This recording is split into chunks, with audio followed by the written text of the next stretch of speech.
You have a spreadsheet. You made it 8 months ago, you named it The Plan, and it has never once been right about anything. It has 47 rows. There's a tab called Revenue Model and another tab called Month 1 Projections that you've updated 4 times without the projections ever actually matching the month. You open it at 11 p.m. on a Tuesday, stare at it for about 6 minutes, feel a complicated mix of hope and nausea, and then close it and watch something on Netflix instead. This is where most entrepreneurship stories start, not with the pitch deck, not with the dramatic resignation letter, with a spreadsheet called The Plan that lives on a laptop next to a half-finished cold brew at 11 p.m. while you're still technically employed, still technically fine, still technically not doing the thing you keep telling people you're about to do. Here's what nobody tells you about that spreadsheet. It's not a business plan, it's a permission slip. It's the thing you make so you can feel like you're already moving without having to actually move yet. And if you never get past updating it, you're in good company. 6 in 10 Americans say they'd rather work for themselves, and roughly 90% of them die with that spreadsheet still on their hard drive, never opened. My name is Nick, and I spend way too much time thinking about what entrepreneurship actually costs versus what it looks like from the outside. Because there's a massive difference between the person who says, I run my own business at a dinner party, and the person checking their bank account in the car on the way to that dinner party. Today, we're going to live that difference, level by level. Because the journey from employee with a dream to actual financial freedom has 7 distinct stages, and almost none of them look the way the internet promised. Level 0, the employee with a dream. The most financially comfortable you will be for the next several years. Enjoy it. You have a job, it pays you every 2 weeks, which is genuinely the bare minimum a job can do. And somehow you've convinced yourself that's enough. You have a manager whose primary skill appears to be scheduling meetings to discuss the previous meeting. You have health insurance. You have paid time off. You have a 401k match that your employer describes as generous, and that math says is approximately $47 per paycheck. And sometime around 2:47 p.m. on a Wednesday, it's always Wednesday, nobody has a crisis on a Friday, you open a new browser tab and start calculating, if I could just make $5,000 a month on my own, $5,000, I could quit. I could actually do this. Here's the thing about that calculation, it's missing about 14 other calculations, but you don't know that yet. 6 in 10 Americans say they'd prefer to work for themselves. Only 9.7% ever actually launch a business. So what happens to the other 50+%? They stay. They update the spreadsheet. They watch YouTube videos about passive income at 10 p.m. And if you're watching this right now, I'm not judging. I'm just noting the irony. They tell people they're working on something without specifying what, because if you specify it, someone might ask how it's going, and then you'd have to answer that question. 68% of side hustlers make less than $500 a month from their project. Not $500 profit, $500 total. The average person running a side business on evenings and weekends is earning the equivalent of a very mediocre garage sale. And yet, here's the uncomfortable part. This is still the safest you will feel financially for the next 3 to 5 years because you're about to quit. And the day after you quit, everything changes.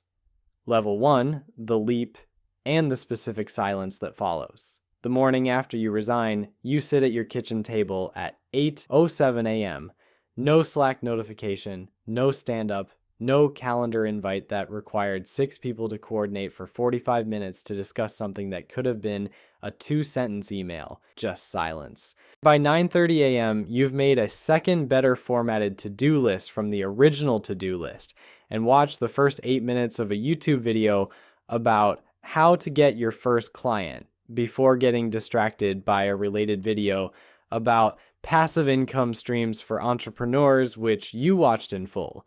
You haven't earned $1. Your former coworkers are in the meeting right now, the recurring Wednesday one with no clear agenda, and you would genuinely, honestly trade almost anything to be complaining about that meeting.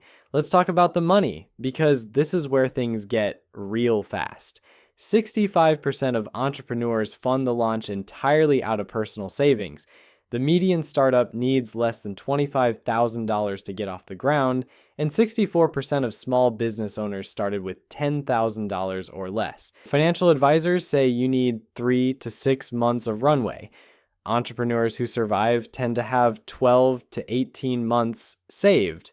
So the question is, which camp are you in? Because if you quit with $14,000 in savings and your rent is $1,800 a month, you have roughly 4 months before genuine crisis.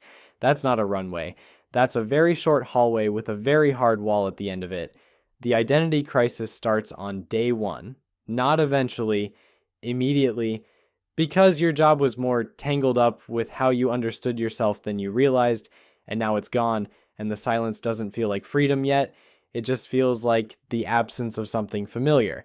But you're in it. And what comes next is either going to make you or break you, sometimes both, in the same month.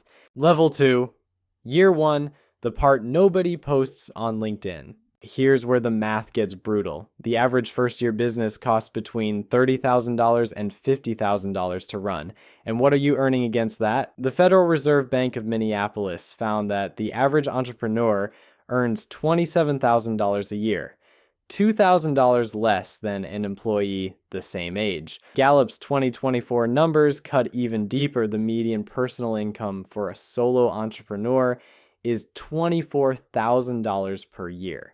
$24,000. That's $2,000 a month, less than the monthly rent in any city worth living in. And here's the part that'll really make you feel great about your life choices. 36% of the average entrepreneur's work week goes to tasks that have nothing to do with earning money. Logging expenses, chasing invoices, answering emails from people who want to pick your brain for free, scheduling software that doesn't talk to other scheduling software. So if you're working 60 hours a week, and you will be, only about 38 of those hours are pointed at anything that could theoretically pay you. You are working harder than you have ever worked in your entire life to earn less than you have ever earned. Congratulations. You're an entrepreneur. It feels like you're running, but the ground is moving in the wrong direction. It feels like you have more tabs open than your laptop can handle, because you do. The invoice template, the Facebook ads tutorial you've watched 3 times and still half understand, the bank account showing $2,847, the spreadsheet you renamed from the plan to revised plan to actual plan V3, and none of them have the same numbers. 20% of businesses don't make it out of year 1, not because the founders were lazy, because 38% of all startup deaths trace back to simply running out of cash. And cash runs out faster than any projection says it will, because projections are made by people who haven't tried the thing yet. But if you can survive year 1, not thrive, just survive, the math on the other side is genuinely different, and you're about to get your first glimpse of what different looks like. Level 3. First real traction, the most dangerous moment of the entire journey. Your first $10,000 month arrives, maybe month 7, maybe month 11. The feeling is something you can't fully describe to someone who hasn't been here. It's not just relief, it's validation. Proof. You made actual money doing the thing that everyone in your life quietly assumed was going to fail. You go to dinner and order the steak without checking the price. This is the most telling detail of the whole experience, not the revenue number. The fact that you ordered the steak without checking the price. You upgrade to a co-working space, $47 a month, wood tables, exposed brick. You sign a lease on a car for client meetings.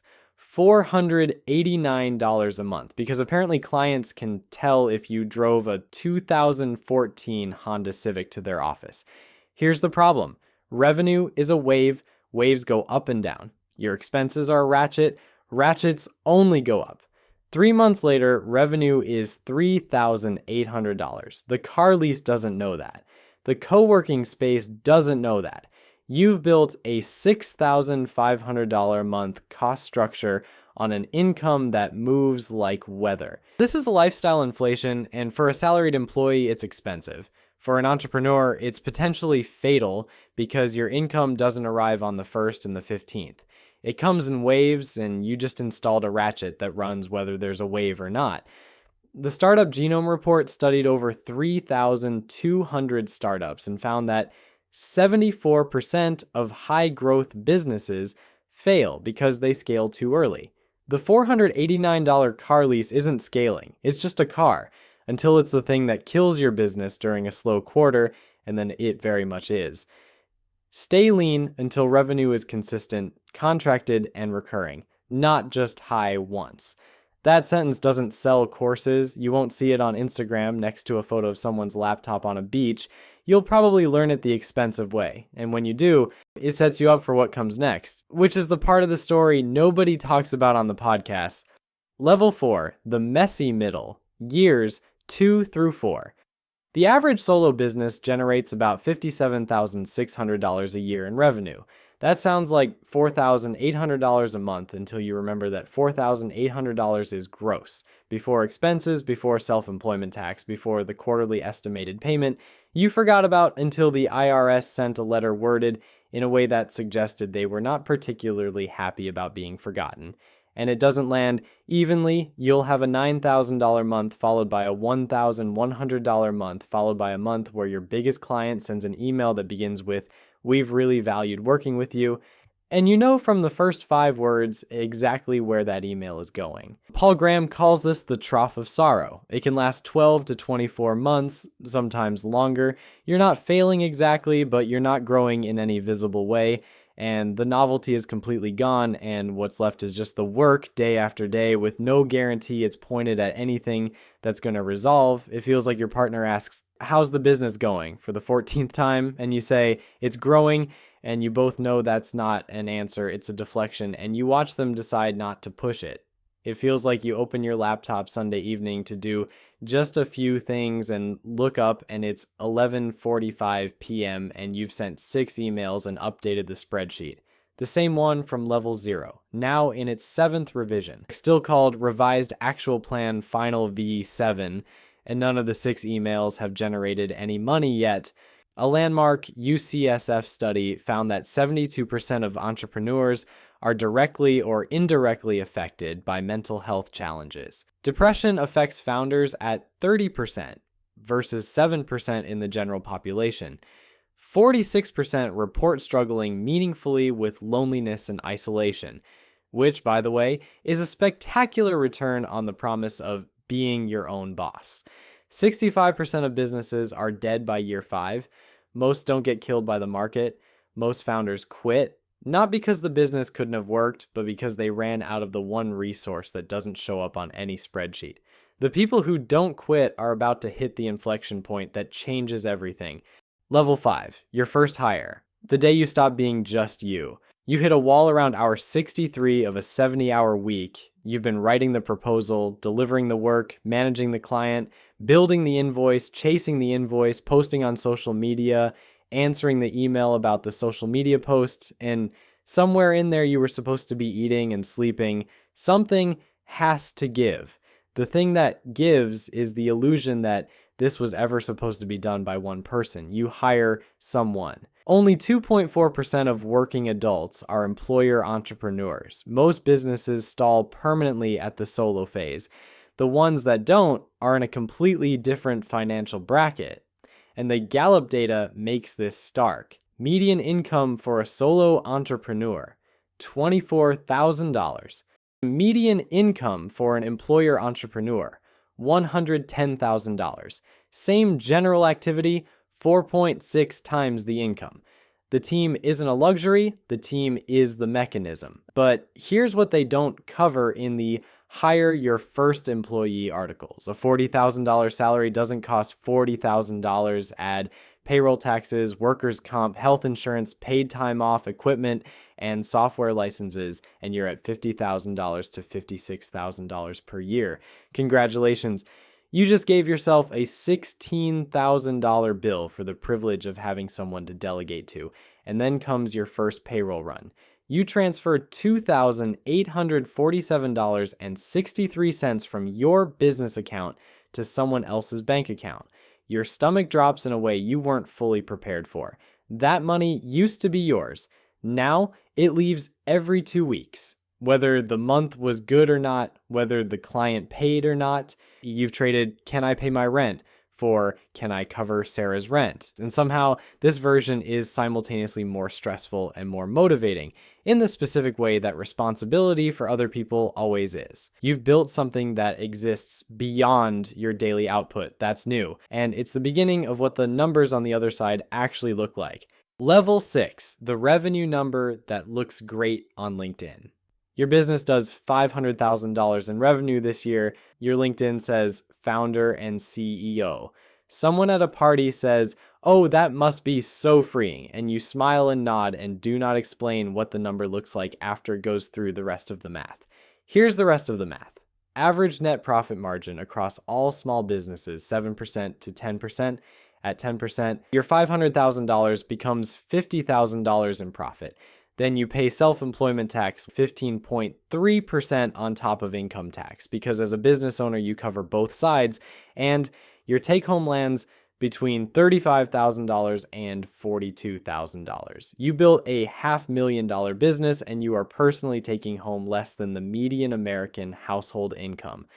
Even in the generous scenario, consulting, services, 20% margins, your $500,000 yields roughly $85,000 after self-employment tax, which sounds like a lot until you remember that a $100,000 corporate salary with benefits requires $130,000 to $160,000 in self-employed income to match, because you're now funding every benefit yourself. The ability to get sick without it costing you a client is worth something.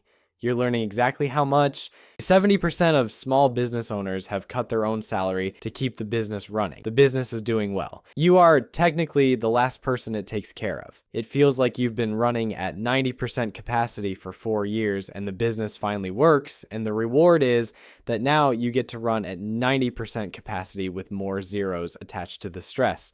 But here's what the long game actually pays. By age 55, the average entrepreneur earns $134,000 a year versus $79,000 for the average employee.